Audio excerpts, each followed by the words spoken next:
শীতকালে ফুলকপি তো প্রচুর খাওয়া হয়, কিন্তু ফুলকপির পাতা বা ডাঁটা এগুলো আমরা কিন্তু প্রায়শই ফেলে দিয়ে থাকি। অনেকেই হয়তো জানেন না এই পাতা ডাঁটা দিয়েও কিন্তু অনেক কিছু করা যায়।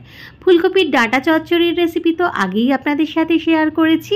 আজকে শেয়ার করব ফুলকপির পাতা বাটা। অনেকেই বানিয়ে থাকেন, কিন্তু যারা জানেন না তাদের জন্য রইল আমার এই আজকের রেসিপিটা। অসাধারণ খেতে হয়, সাদা ভাতের সাথে খেতে দারুণ লাগে। অবশ্যই একবার এই শীতে বানিয়ে ফেলুন। ফুলকপির আমি এখানে বড় বড় পাতা নিয়ে নিয়েছি। খুব ভালো করে পাতাগুলো আমি ধুয়ে নিয়েছি প্রথমে। তারপরে এই যে মোটা প্রথমে ডাঁটাটা আছে, এই ডাঁটাটা ফেলে দেব, না হলে রেখে দিয়ে এই ডাঁটার চচ্চড়ি করে ফেলবো। আমি তো চচ্চড়ি করে নিই, আপনারা কি করেন? অবশ্যই চচ্চড়িটাও কিন্তু বানিয়ে দেখবেন।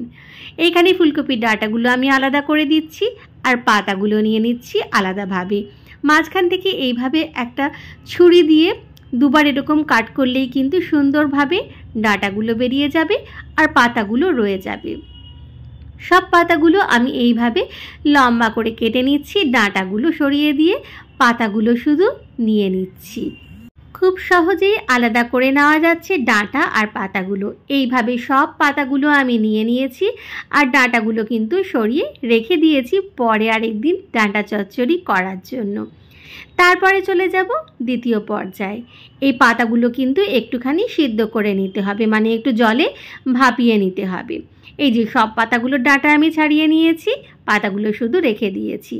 এইবারে একটা বড় জায়গায় আমি নিয়ে নেব বেশ কিছুটা জল, সাথে দিয়ে দেব সামান্য পরিমাণ কিছুটা নুন। একটা বড় কড়াইতেই আমি জল নিয়ে নিয়েছি, আর দিয়ে দিলাম সামান্য নুন, 1 চামচ মতো নুন নিয়েছি, আর দিয়ে দিলাম এখানে কেটে রাখা পাতাগুলো সব দিয়ে আমি এটা মোটামুটি 7-8 মিনিট মতো একটুখানি ভাপিয়ে নেব।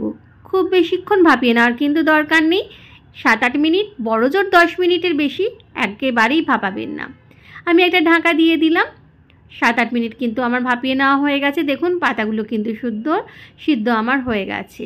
এইবারে জলটা ফেলে দিয়ে আমি পাতাগুলো কিন্তু আলাদা করে নেব। একটা ছাঁকনি নিয়ে নিয়েছি, তার মধ্যে আমি জল থেকে পাতাগুলো তুলে নিচ্ছি। একটু জলটা ঝরে যাওয়ার অপেক্ষা করব, আর পাতাগুলো একটুখানি ঠান্ডা হয়ে যাওয়ার অপেক্ষা করব। এখন খুবই গরম আছে, মিক্সিতে পেস্ট করা একেবারেই যাবে না। সব পাতাগুলো জল থেকে তুলে নিয়েছি। এরপর আমি একটুখানি ঠান্ডা জলে ধুয়ে নিয়েছিলাম, এই কারণে যাতে পাতাগুলোর রঙটা সবুজ বজায় থাকে। এবার একটা মিক্সিং জারে নিয়ে নিয়েছি 10-12টা রসুনের কোয়া, আর নিয়ে নিয়েছি এখানে 4টে কাঁচা লঙ্কাগুলো একটুখানি ভেঙে নিয়েছি, আর নিয়ে নিচ্ছি সেই পাতাগুলো যেগুলো আমি সিদ্ধ করে রেখেছিলাম। এতক্ষণে পাতাগুলো একেবারেই ঠান্ডা হয়ে গেছে, তবে জলটা আমি হাত দিয়ে ভালো করে চিপে বার করে দিয়েছি যাতে একটুও জল না থাকে। সাথে নিয়ে নিচ্ছি বেশ কিছুটা ধনেপাতা কুচি। এই ট্রিক্সটা কিন্তু অনেকেই জানেন না। এই পাতাগুলোর সাথে একটুখানি ধনেপাতা দিলে কিন্তু দারুণ স্বাদ হয়, মানে স্বাদটা কিন্তু দ্বিগুণ হয়। দিয়ে দিচ্ছি সামান্য পরিমাণ নুন আর সামান্য একটুখানি চিনি, যাতে স্বাদটা ব্যালেন্স থাকে। মিক্সিং জারে নিয়ে মিহি করে একটা পেস্ট করে নিয়েছি। দেখুন একদম মিহি পেস্ট কিন্তু তৈরি হয়ে গেছে। এবার চলে যাব মূল রান্নায়। এর জন্য একটা কড়াইতে আমি বেশ কিছুটা সর্ষের তেল দিয়েছি, একটু বেশি করেই সর্ষের তেল দিয়েছি। এখানে মোটামুটি 3.5 চামচ মতো সর্ষের তেল আছে। শুকনো লঙ্কা আমি ভেজে নিচ্ছি। প্রথমে আমি একটা শুকনো লঙ্কা ভেঙে দিয়েছি, আর 2টো শুকনো লঙ্কা আমি গোটা ভেজে নিচ্ছি, যেটা আমার পরে কাজে লাগবে। সাথে দিয়ে দিয়েছি 1 চামচ মতো গোটা কালো জিরে ফাটতে শুরু করলে এরপর দিয়ে দিলাম বেটে রাখা পাতাটা। সাথে দিয়ে দেব আমি এই মিক্সিং জারে যে বেটে রাখা পাতা কিছুটা রয়েছে অবশিষ্টাংশ, তার সাথে একটু জল মিশিয়ে সেই জলটা, আর কিছু করতে হবে না। এবার মিডিয়াম ফ্লেমে আমি পাতাটাকে একদম শুকনো করে নেব ভেজে।